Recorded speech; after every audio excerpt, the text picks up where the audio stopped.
I want to start by saying that in this dimension, we get things or we experience things that we don't deserve.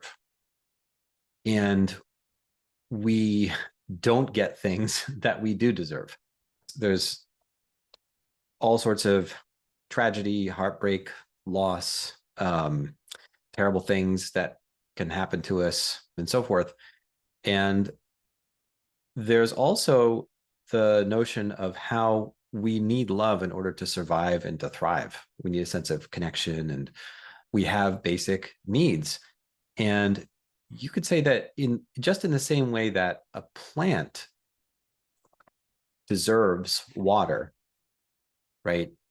So too do we deserve things like love and nurturance and all of those types of emotionally we deserve that our emotional needs are met, even if they're not met. And I was with one of my colleagues, I got into a conversation about this, and she made the distinction of, or named this particular distinction, which is deserving out of a sense of being, deserving for just existing. I think she might have put it slightly differently, but it's essentially that.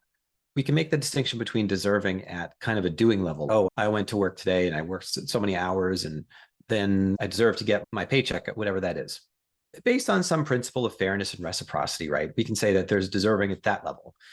What we're talking about here is something a bit deeper, because when I see clients that have gone through trauma, there's the sense of, oh, maybe I deserve to get bad treatment, that this is just the type of thing that I get, and I don't deserve any better than that. And the thing that is, I think, very simple about us as human beings and profound at the same time is that what keeps us in a holding pattern of suffering is the belief that we don't deserve love, or that we don't deserve our needs of one form or another to be met. Okay. And I think that is the same thing as if a plant were to say, I don't deserve water. And that's why we suffer with it so much.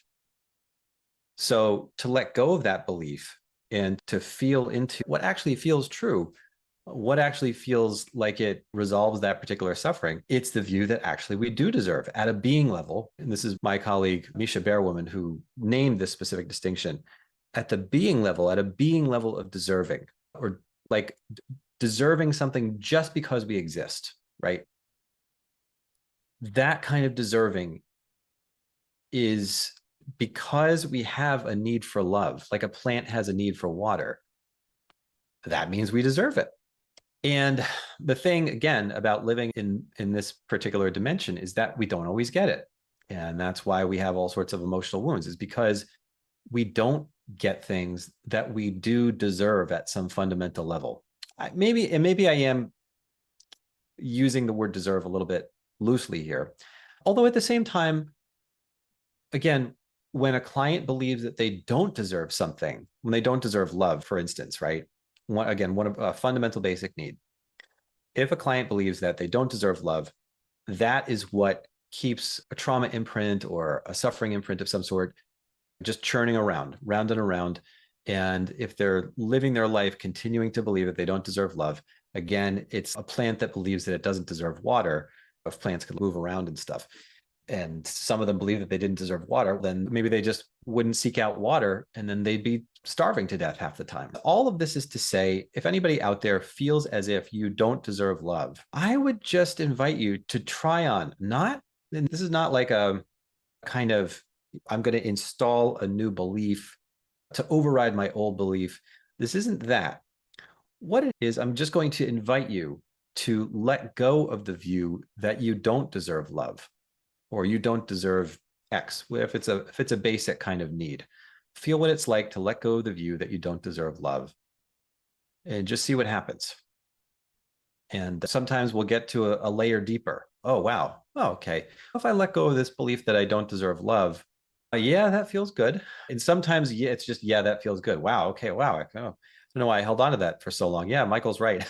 It's like a plant believing that it doesn't deserve water. Okay, good. If that's where you land, then great. Then you can just allow yourself to receive love, and that makes it easier for us to feel the love of the universe, or the, the kind of supportiveness that's already there in the background. This is a dimension of a lot of suffering, and at the same time, we can feel that there's a dimension internally within ourselves, and a dimension that is, you could say it's a fundamental dimension of being, or a fundamental dimension of consciousness that has a supportiveness and acceptance in it. It's the ground of our own being. And it feels like it's not just in the body, but it feels, or inside, it feels like it's maybe so inside that it's, when we enter into it, the inside becomes the outside. That's the ground of our being. That's the ground of being experience. In any case, so if that's where this lands you, then great. If you're trying on this view that what if you deserve love? It's like, oh, yeah, that feels good, but, right. And if you end up running into a yeah, but, that's good, because then you're getting to like the real issue, to which not deserving love is just a symptom. Okay. And so the real issue might be something like, if I believed that I deserved love, then blank. It could be a whole number of things.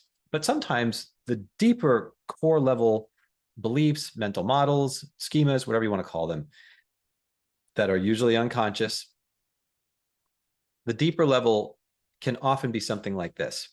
If I really deserve love, then I will have no means of being known by my parents. So I'm just giving an example. Let's say that your scenario is one where your parents treated you poorly, and they wanted to keep you small, and that's how they knew you. And that's how you knew that you were known by them. And that was your basis of connection with them. And sometimes we get locked into a pattern like that, where it's like, well, wait a minute, if I really did deserve love, then I wouldn't need to keep myself small anymore. But then again, I'd have to come to terms with and grieve over the fact that my parents will never know me as a whole, fundamentally good, lovable person. So that's just one example. And I guess the bottom line here is, I think this is a good exercise for you to try, just to see if it lands with you, in which case you feel a good deal of relief. And if it doesn't fully land, you might feel partial relief, and you might get to some other discomfort, some other attachment, mental model, belief, schema, however you want to call it, that is underneath. And that's the real issue, to which not deserving love is just a symptom. Or you could even say, in some cases, it's part of a direct solution to that kind of underlying problem. For example, if we feel like staying small is the way to connect with our parents, or stay in some sort of shared emotional reality with our parents, even if they're long dead, okay? If that is the means by which we do that, then staying negative towards ourselves, maybe feeling as if we don't deserve love, aligning with our parents' view towards us in that way, is a direct means of preserving that connection, even though that connection is that connection is not going to happen in the specific way that we want to in our child mind, in that primal part of our mind that is still maintaining unconscious beliefs that we formed in childhood.